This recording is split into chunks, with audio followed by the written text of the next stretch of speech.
По редовното издание на Спортскиот информатор, сега е време за официјалниот почеток на информативната програма на Ирис телевизија. Останете со нас и проследете ги актуалностите. Кривична и притвор за педофилот од Пробиштип го облюбил девојчето во неговиот стан и ја фотографирал со мобилниот телефон за потоа да ја оценува. Случајот со 11-годишното девојче, жртва на педофилија, го обелодени незиниот татко, откако ја пронашел незината разгорена фотографија во телефонот и пријавил во полиција. Кривична пријава и 25 дена притвор заработи 25-годишниот пробиштипјанец кој оценувал, но извршил облюба над 11-годишното девојче. Грозоморниот чин, велат од полицијата, го извршил во неговиот стан. Мажот и девојчето во текот на летото се запознале на Facebook. По неколку разговори по телефон и пишувања на Facebook започнале да остваруваат средби, но откако девојчето решило да не му возвраќа на повиците, тој почнал да и се заканува дека фотографијата со подигната горна мајца што ја сликал со неговиот мобилен телефон ќе ја објави на Facebook. Надворешната канцеларија за криминалистички работи Пробиштип до основното јавно обвинителство Штип поднесе кривична пријава против 25-годишен пробиштипјанец поради постоење основи на сомнение за сторено кривично дело полов напад врз дете кое не наполнило 14 години. Случајот во полиција пред 2 дена го пријави таткото на девојчето, откако во телефонот на својата ќерка ја видел незината разголена фотографија. Жителите на Штипско Новосело бараат засилени сообраќајни контроли поради се почестите сообраќајни несреќи.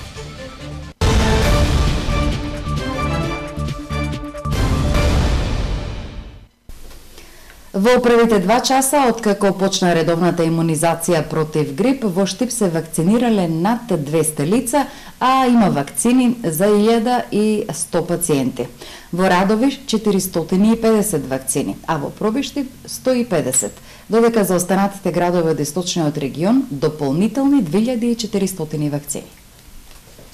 Само во првите 2 часа откако започна редовната имунизација во Штип се вакцинирале над 200 лица. Најголем дел од нив се стари и хронично болни.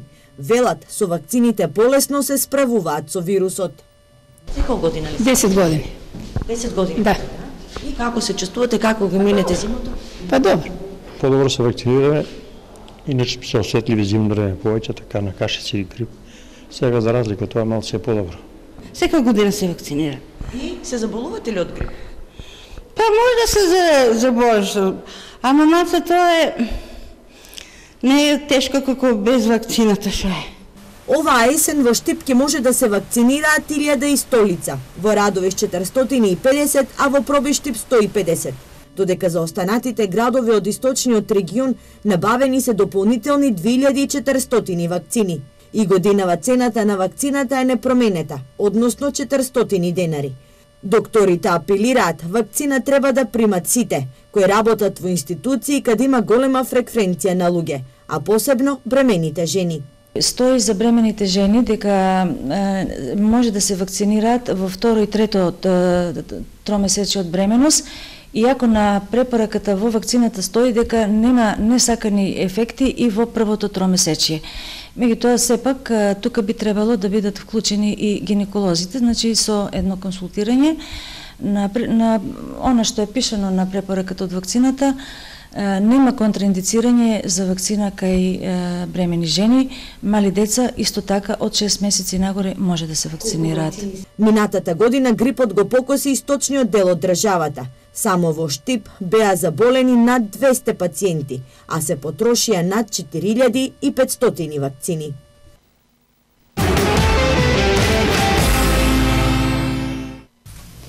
Штипската изборна комисија се подготвува за спроведување на вториот круг од локалните избори. Штипјани на 29 октомври на 80 избирачки места ќе може да гласаат само за кандидатите за градоначалник на Штип.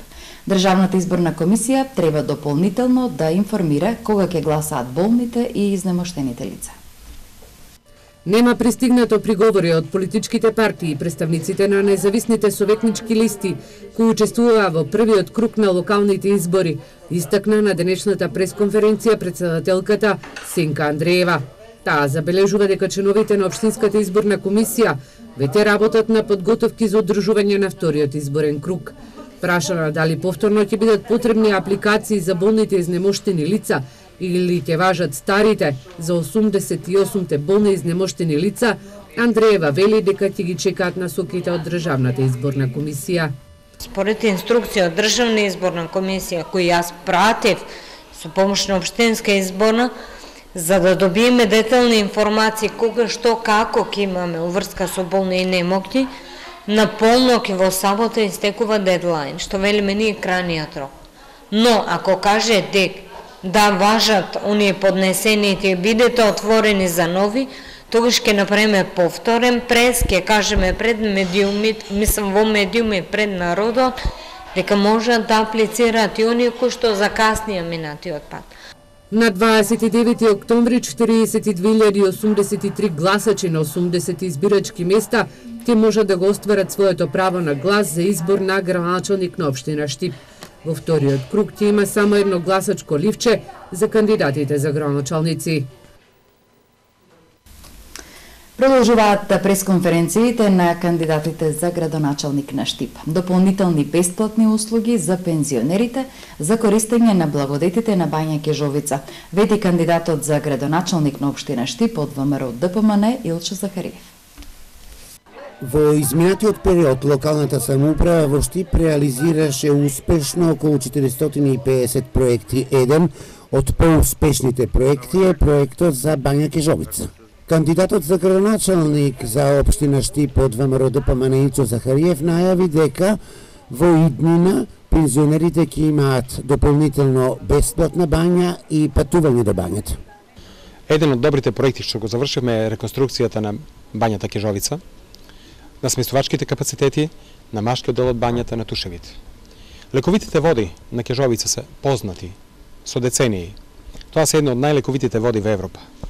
Користењето на тие води носи благодет, носи здравје. Од тие причини, како локална самоуправа, им се обраќаме до сите пензионери, до сите ранливи групи и за сите лица со посебни потреби, дека секој вторник ќе биде бесплатен ден за користење на услугите на бањата Кежовица за нив. Ние како општина ќе обезбедиме и бесплатен превоз до бањата и од бањата до нивните домови.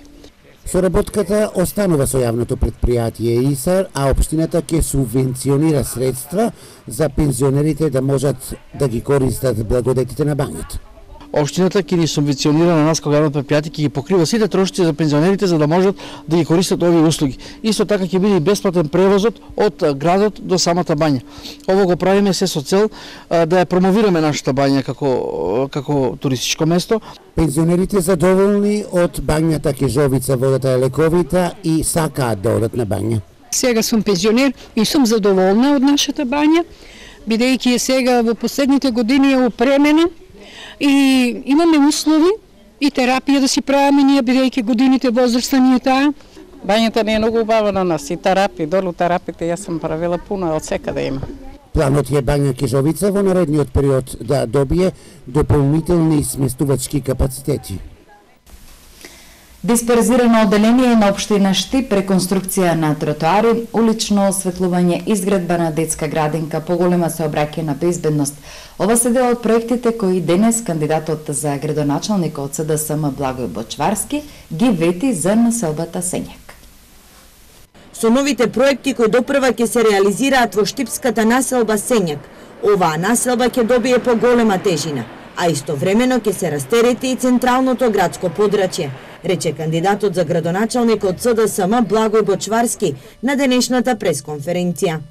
Оваа населба мора да прерасне во голем центар со сите содржини, сите пратечки содржини и за да го растеретиме центарот и за Сењакот да добие малку поголема тежина во нашиот град. Сакам да најавам дека ќе има дисперзирано одделение на општина Штип овде во населба Сењак, каде што граѓаните од овој дел од градот и населба Баби и Сењак и Караорман и Дузлак ќе можат од овде да дојдат и да извадат секој потребен документ кој што може да го извадат и во општина Штип во главното седиште. Бочварски најави целосна реконструкција на дворот на училиштето Димитар Влахов, негово осветлување, изградба на нова детска градинка по европски терк, како изголемување на сообраќајната безбедност во оваа населба. Сите тротоари кои што се останати бетонски и уништени, ќе ги реновираме, реконструираме. Оваа раскрсница која што е позади мене и тоа е главната раскрсница во оваа населба ќе ја реконструираме, бидејќи ова е опасна раскрсница каде што е загрозена безбедноста на граѓаните, на возилата, меѓутоа и пред се на децата кои што ги имаме во близина и од детската градинка и од основното училиште. Овде потребно е да се реконструира и да се постави ново улично осветлување на неколку улици, но и во основното училиште Димитар Влахов, кој што е целосно во мрак. Што се однесува за комуналната хигиена, Бочварски забележа дека ќе бидат поставени контејнери и канти за отпадоци на повеќе места во населбата Сењак.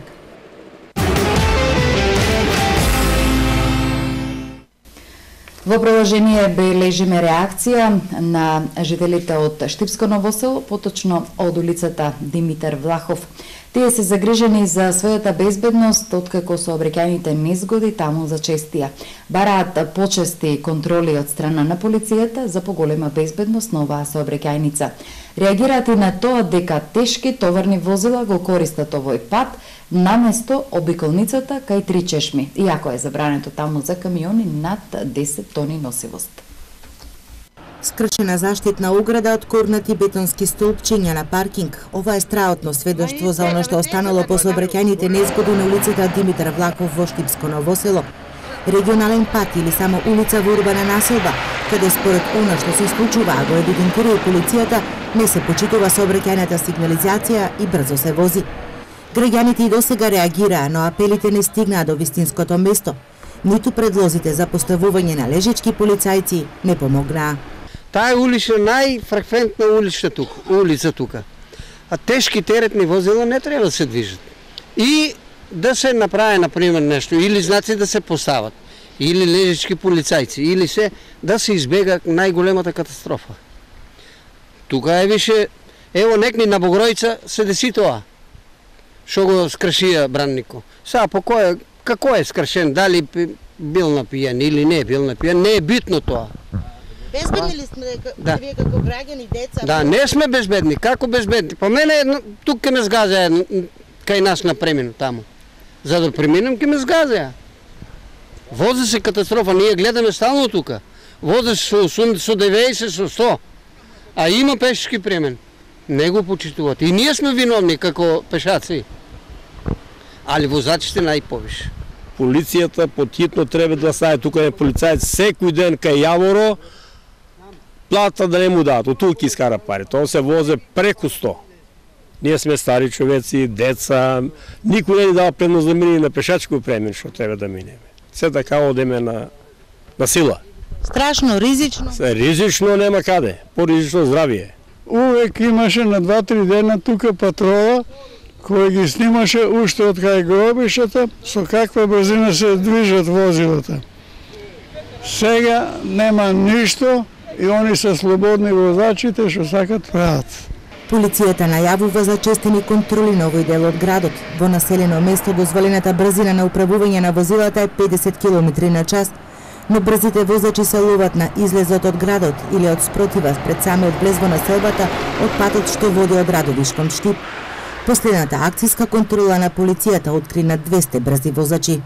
Од извршената контрола, 141 возач ја пречекориле брзината во населено место, додека 105 надвор од населено место. Секторот за внатрешни работи Штип и понатаму ќе продолжи со зајакнати мерки и контроли за откривање и спречување на овие прекршоци.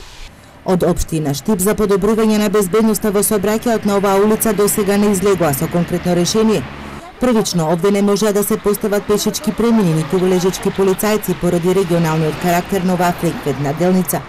Инцидентните случаи ги препуштаат на законот и полицијата, иако овде се наоѓа градинката во која се одвива и настава, дневниот центар за деца со посебни потреби, ректоратот на Штипскиот универзитет, а на патот е лоцирано и средното специјално училиште Искра. И покрај тоа што на 4-тиот километар на патот кон Радовиш постои сообраќаен знак за забрана на движење на тешки товарни возила на 10 тони, овој знак не се почитува. Тешки товарни возила наместо да ја користат обиколницата кон Три чешми, минуваат низ улицата Димитар Влахов во Ново село. За предстојната грејна сезона, училиштата се обезбедени со нафта. Редовно се врши и превозот на ученици. Според податоците на општина Штип, минатата година за овие две ставки за училиштата издвоени се околу 600.000 евра. Во сите институции во државата од 15 октомври почна грејната сезона. Од општина Штип информираа дека сите училишта се обезбедени со нафта за загревање на училниците, а според нивните пресметки за минатата година од буџетот на општината и преку блок дотации се платени околу 600.000 евра за грејење и бесплатен превоз на учениците. За превоз на учениците од средното училиште, согласно податоците кои ги добивме од училиштата, за 2016 се фактурирани фактури во износ од 17.364.570 денари. Што се однесува до потрешената нафта за училиштата и градинките во општината се фактурирани износ од 11.193.459 денари. Во тек е тендерската постапка за превоз на ученици до средните училишта. Се чека на рокот за поднесениот приговор од една од транспортните фирми која го има доставено. Инаку според информациите од општинската администрација, како што и вчера Ирис телевизија информираше, за останатиот долг од пред 4 години се исплаќа кон транспортните фирми и истиот е намален. Во рамки на проектот Истражувачко новинарство, чувар на демократијата и човековите права, Центарот за управување со промени и Институтот за човекови права ја презентираа платформата за диалог и соработка меѓу граѓанските организации и медиумите. Еден од најважните резултати на проектот Платформа за диалог и соработка меѓу граѓански организации и медиуми за истражувачко новинарство е воспоставената платформа за соработка на граѓанските организации преку програма за регрантирање и медиумски организации, врз основа на која активно се промовира истражувачкото новинарство, работејќи според највисоките професионални новинарски стандарди и етика. Платформата е поддржана и со веб страница и портал. Платформата за соработка и диалог помеѓу граѓанските организации и медиумите е воспоставена во рамки на овој проект со една единствена цел да се оствари една перманентна соработка помеѓу ваквите различни организации. Значи, ние во рамки на проектот имавме мали проекти 8 финансирани со цел да спроведат заеднички истражувања со граѓански организации и да актуализираат одредени прашања кои задираат во демократијата и особено во човековите права. Значи, овие проекти произведоа различни истражувачки истории, интервјуа, емисии и различни видеа кои ги актуализираат ваквите прашања. Кај нас имаше неколку проекти кои се бавеа и со правосудството, односно како тоа ги заштитува или не ги заштитува човековите права, и други теми како на пример обработка на тендери на локално ниво и така натаму, кои се однесуваат посредно на остварување на демократските права.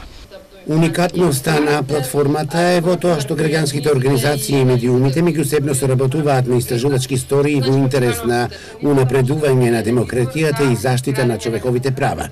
На тој начин тие споделуваат искуства и учат едни од други. Платформата е составена од нашите организации, значи Центарот за управување со промени и Институтот за човекови права, кои се инаку имплементатори на проектот, и од 8 граѓански организации кои учествуваа во проектот и ги спроведоа малите проекти.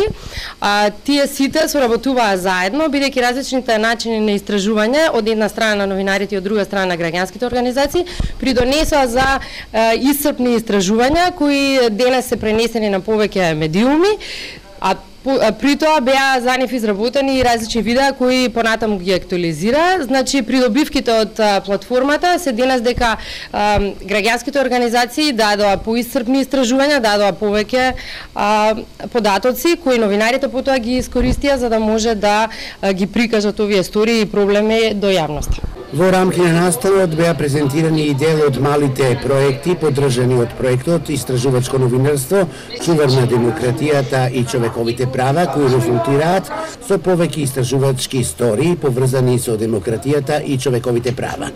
Малите проекти се спроведени од граѓански организации и медиуми и денес ја сочинуваат платформата за соработка и диалог. Ги следевте вестите на Ирис телевизија. Благодарност за вниманието и имајте пријатна вечер.